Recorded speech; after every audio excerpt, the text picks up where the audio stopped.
o ser humano ele tem um limite de número de pessoas a liderar diretamente. Então você vai ter de 5 a 15 pessoas separadas em equipes. Então, por exemplo, eu posso ser gerente de uma área que tem 15 pessoas. Convém eu pegar as 15 pessoas e separar em 3 grupos e dividir o meu processo, o processo que eu administro, em 3 camadas, em 3 fases, e colocar pessoas específicas para trabalhar nessas 3 fases. Não tem problema se eu precisar mesclá-las, né? Ou até utilizar da mão de obra de um grupo para o outro, pontualmente ao longo do mês, num período específico, não tem problema. Mas a importância de você separar o máximo possível é você criar foco na sua equipe e garantir que a liderança seja mais efetiva, consiga acompanhar o desempenho desses profissionais.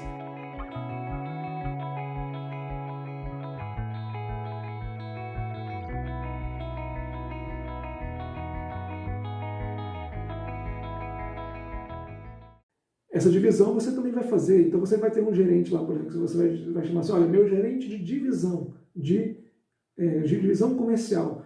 Abaixo dessa divisão comercial você vai ter, por exemplo, um gerente de seção de faturamento. Lembra que a gente falou que vendas e comercial, mas está dentro da mesma gerência. Então nós temos um gerente de faturamento, como podemos ter um gerente de vendas, onde os vendedores estarão atrelados a esse gerente. Gerente de vendas, na seção de vendas, gerente de faturamento, seção de faturamento. Você vai ter, talvez, a gerência de marketing, a gerência de seção de marketing. Nossa, mas vou colocar publicidade ali? É um conceito que as pessoas confundem mesmo. Marketing e publicidade são coisas distintas, né? Muitas vezes você chama só de gerência de marketing e coloca a publicidade lá dentro também. Mas marketing é estudo do ciclo de vida de um produto ou serviço que você vai prestar. Ou seja, eu vou pegar e vou falar, irei entregar um serviço para o meu cliente, certo? Eu preciso viabilizar a prestação desse serviço. Por quanto tempo eu consigo planejar a execução desse serviço ao meu cliente? É um serviço que eu posso pensar que eu vou executar por anos? Ou ele é dentro de um período específico? Ele é momentâneo? Né? Assim como um produto, eu vou vender um produto, mas eu sei que eu vou ter que administrar o ciclo de vida dele. Eu sei que ele vai começar como novidade, então ele vai ascender com, nossa, um produto super aceito, né? Com uma demanda forte, novidade, preço bom e tal. Né? Então a gente vai fazer promoções, a gente vai dar descontos para incentivar esse consumo desse mercado dos nossos clientes. Depois, chega um dado momento, e isso acontece com todos os negócios, todos os produtos, todos os serviços, ele vai chegando a um nível de estabilização, né, dentro do mercado. Você começa a atingir os seus resultados de vendas, refletido lá no faturamento, e você vê assim, agora já não estou mais crescendo, quando eu cresço, então eu cresço ali no percentual de 2% a cada X período e tudo, então já está mais estabilizado. O que sempre acontece, em 100% de todos os negócios, né, a única coisa que varia é o tempo disso, mas é o momento da queda, o momento que você começa a perder, né, a sua venda. Porque novos produtos e serviços surgem, seus concorrentes, a tendência de mercado muda, né? Às vezes a precificação ela começa a se inviabilizar num valor X e você aumentando, você perde a sua demanda. Então, novas tecnologias surgem e exigem mudanças no seu processo, da sua operação, lá na gerência de operações, onde é a produção ou a execução do serviço. Aí você começa a perder desempenhos ali, fica um processo mais caro, isso vai refletir lá no seu produto de alguma maneira, né? Então naturalmente você começa a perder desempenho, né, depois de um determinado período. O ciclo de vida ele é realmente um gráfico ascendente, estabilização descendente.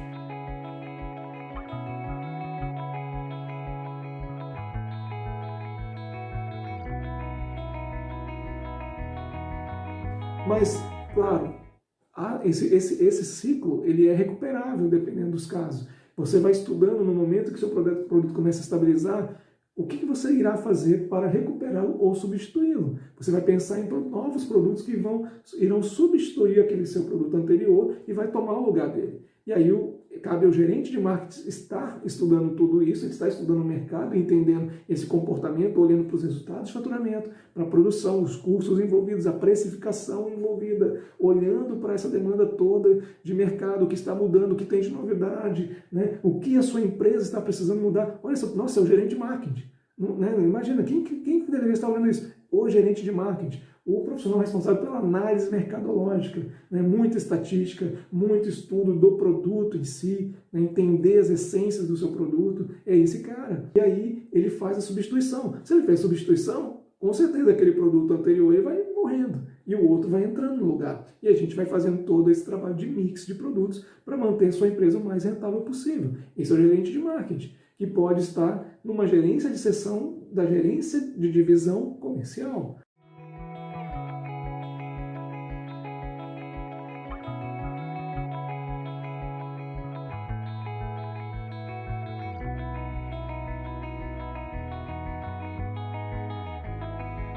Ele pode ser um gerente, no mesmo nível do gerente comercial? Pode, dependendo do nível de importância que esse profissional tem na sua empresa, porque a importância dele não está diretamente associado ao nome marketing, mas à complexidade do seu produto e serviço, da característica da sua clientela, da praça, né? do local onde você opera, né? Dos seus concorrentes, das evoluções tecnológicas que acontecem no seu negócio. Né? Então, tudo isso vai ditar se esse gerente de marketing precisa estar mais isolado, mais estratégico ainda, associado a uma diretoria geral, a um presidente de empresa, a um conselho de administração. Esse profissional pode estar, sim, destacado dessa maneira, ok? Então, acho que ficou claro, né? Quando a gente fala que a sua gerência de divisão, né, ou diretoria, de repente, ela pode estar estratificada em outras áreas. Tá? Para você poder dar maior ritmo e melhor foco no que precisa ser feito. Então, as equipes no número ideal, um líder sobre um número ideal de pessoas a serem lideradas, né? E você tem ali gerências definidas numa visão estratégica, corretamente ali, separadas, que irão responder a um presidente ou uma diretoria geral. Então, voltando a todo o início da nossa conversa aqui, a cadeia de valor. Esses profissionais todos que nós falamos, essas áreas todas já estão divididas em organograma agora, né? Visão funcional. O organograma que todo mundo conhece, as caixinhas, né? Que vão se desdobrando. Mas eles têm características distintas em termos do que serão cobrados por desempenho. Aqueles que estão diretamente associados à cadeia de valor terão indicadores de desempenhos que serão mais compartilhados entre eles, né? Estarão diretamente associados ao produto e serviço. E terão os gerentes dos processos de suporte ou de apoio, que irão responder pelos seus próprios indicadores. Não irão, na maioria das vezes, dividir indicadores comuns entre eles.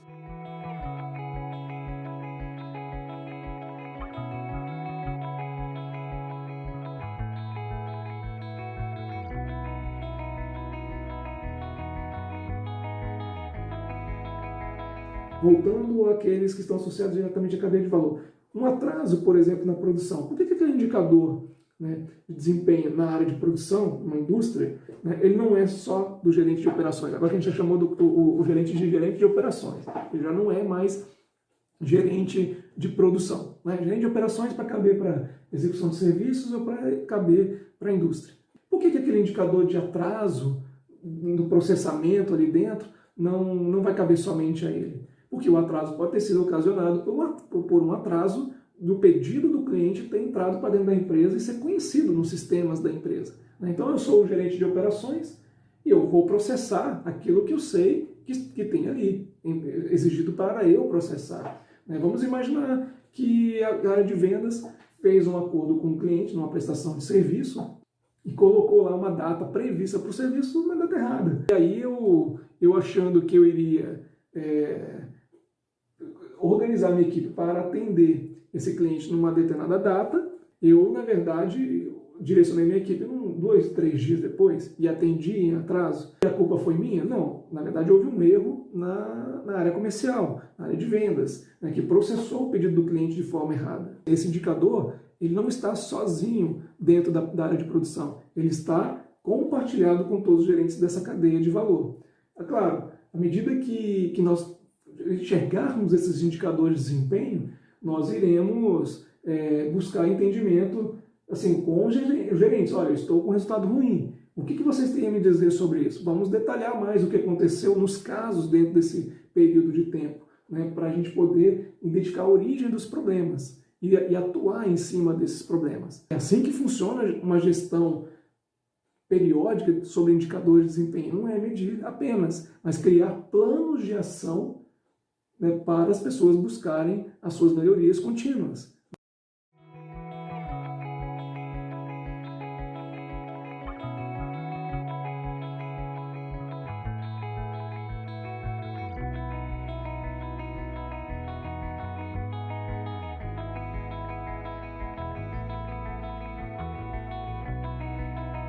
Então, cada indicador que eu estiver discutindo da cadeia de valor, eu tenho que envolver todos os gerentes da cadeia de valor, porque normalmente um problema ele tem influência dos processos envolvidos na cadeia de valor. Por isso eu tenho que chamar todos os profissionais, ok?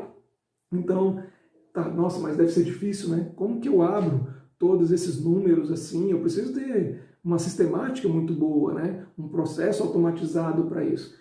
Por isso que quando a gente entra nas empresas para prestar consultoria, enquanto a gente está entendendo como a empresa funciona, enquanto a gente está entendendo ali da cadeia de valor dela, do seu organograma, do que ela faz, né, do produto e serviço, como tudo aquilo se transforma, a dimensão do seu mercado, o seu volume de demandas, aonde ela atua, a gente já fica de olho em quais sistemas a empresa está trabalhando. Principalmente o sistema de ERP, aquele sistema que a essência dele é a cadeia de valor. Qual que é o sistema que esse cliente está usando e se está usando da maneira adequada. Se o processamento de dados sobre os processos está acontecendo da maneira como tem que acontecer. Porque gerenciar desempenhos de processos, agora nós estamos falando por enquanto da cadeia de valor para ficar mais fácil, essa venda, comprar, processar, estocar, entregar, faturar, né? Olhar para essa cadeia e pensar em medidas de desempenho, tudo isso remete a uma única forma, um único conceito de gestão da informação.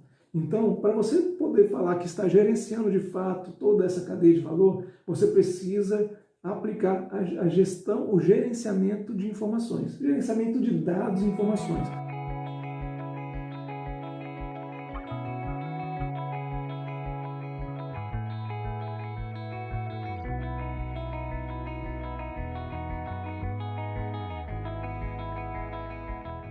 O que é importante quando a gente fala disso? É ter certeza que todos os dados que são necessários para a gente calcular, medir o desempenho dessa cadeia de valor, que eles precisam estar sendo imputados nos nossos sistemas à medida que as coisas vão sendo feitas dentro da sua cadeia de valor. Então você precisa garantir isso na sua empresa. Então, se você é uma clínica, você precisa garantir desde o momento que seu cliente agenda o atendimento dele, o seu paciente, naquele momento que ele agenda o atendimento dele, né? Que você define dentro do seu sistema quem é o médico responsável, que você de repente levante informações preliminares desse paciente para que prepare corretamente o atendimento dele, para quando vier acontecer, que o agendamento ocorra na data correta, que todos os recursos necessários, às vezes uma profissional de suporte, de apoio para o médico, né? Todo o prontuário do cliente já preparado, os exames já feitos, né? Se for direcionar esse paciente previamente para exames, que os recursos, todo o ferramental do médico, né? Seus instrumentos já estejam de fato preparados para quando chegar o horário, o momento daquele atendimento. Do atendimento em si, né? O paciente chegando, do seu tempo de espera, do momento que ele entra na sala, como vai correndo aquele atendimento do médico com o paciente, os registros das informações, o controle sobre o tempo correto, programar os serviços que de fato têm que ser programados a esse paciente. Se ele tem ocorrências X, a previsão é que o médico direcione ele para executar tais tipos de procedimentos posteriores, de exames, né, outras formas de consulta, ou providências, às vezes, particulares de um remédio que ele tem que tomar, ou uma mudança de algum tipo de hábito, pode ser um alimentar, pode ser em termos de um cuidado melhor dentro do seu ambiente familiar, ou de trabalho, seja lá o que for orientado, tem que estar lá num padrão que o médico direciona para que nós tenhamos certeza que estamos seguindo um procedimento mensurável dentro do processo ali. E aí o paciente sai do seu consultório, finaliza ali pode ser definitivamente ou pode ser esse parcial, porque ele vai ter retornos a cumprir com o seu médico, né, por conta de outras providências que vão ser tomadas, mas ele tem provavelmente uma primeira previsão de faturamento ou efetivamente um faturamento. Então, você já tem naquele momento quase que fechando uma cadeia de valor pela primeira vez com aquele paciente. Ele vai ter os seus retornos, que continuarão contados dentro da cadeia de valor, não necessariamente com faturamento, mas está dentro da cadeia de valor, porque volta todo esse ciclo de novo do atendimento, a prestação de serviço em si. E tudo isso a gente quer medir para saber a nossa eficiência. Estamos acertando ou nós estamos errando com o nosso paciente? Nós estamos direcionando esses nossos pacientes cada vez para coisas totalmente distintas e estatisticamente nós não conseguimos ter um padrão, e aí isso é um risco, porque pode denotar que nós estejamos com um corpo, um corpo clínico com diferenças significativas de qualificação e cada um entende de um jeito diferente, e isso pode estar refletindo que nós não estamos fazendo as nossas reuniões técnicas o suficiente para nos alinharmos em relação aos nossos casos, ou seja, nós não estamos discutindo os nossos casos de forma prática para cada vez mais nivelar como atendemos os nossos pacientes e ter uma identidade de fato única do nosso negócio, da qualidade do nosso negócio. Então, assim, é tanta coisa para a gente medir no meio desse processo que aí vem a pergunta: como que eu meço isso?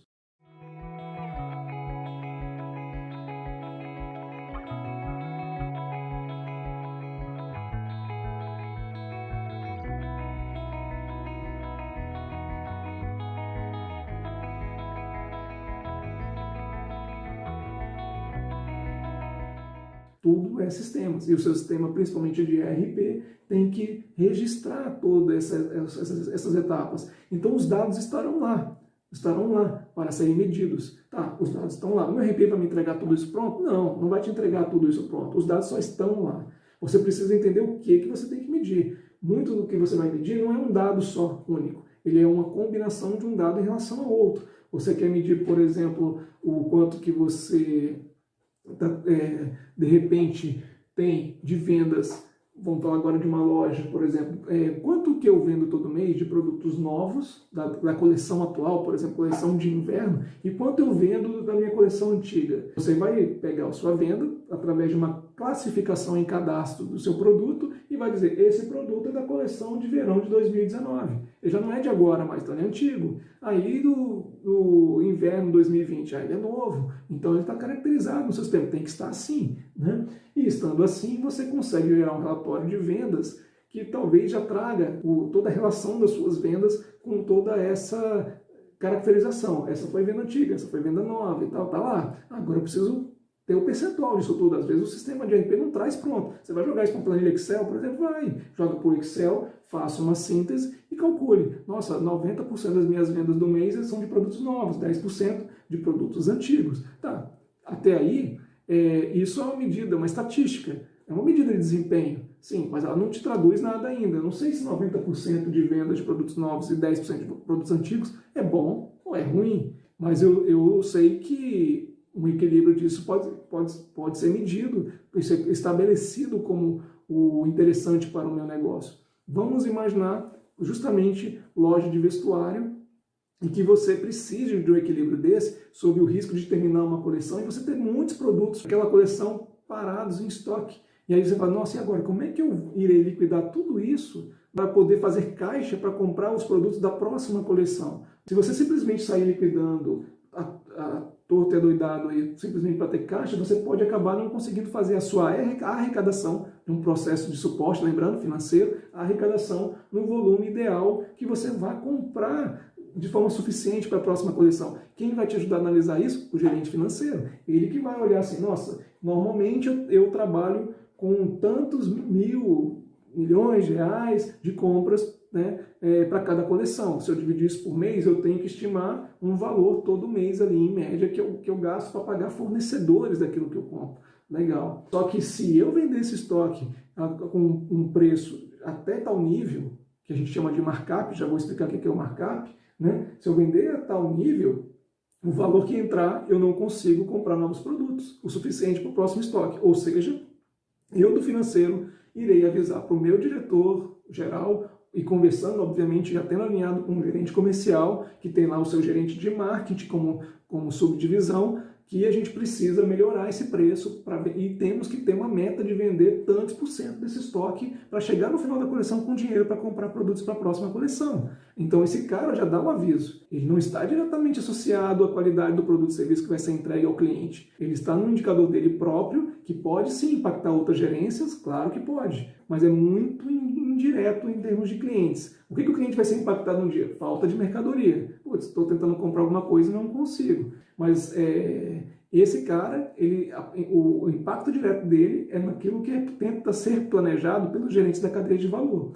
Então, o gerente de marketing e o gerente de seção de marketing, ou que ele seja um gerente mais estratégico sozinho como marketing, ele e o seu gerente comercial, gerente de vendas, até o gerente de faturamento, vão conversar e vão entender assim, olha, o que eu preciso fazer para consumir o máximo possível desse estoque. Qual que é o limite ideal? E vão descobrir de repente que o ideal é que suas vendas todo mês, em vez de 90% de novos, 10% de antigos, seja 80% de novos e 20% de antigos. Ou 85% de novos e 15% de antigos. Isso que dará o equilíbrio financeiro ideal da sua empresa. E também, claro, que quando eu falar que eu vou vender 15% do meu estoque de antigo, não pode ser de qualquer jeito. Não pode ser, por exemplo, abaixo de custo. Eu vou estabelecer um markup específico para falar assim, mas precisa ser uma média de markup de tanto, senão o dinheiro também não adianta.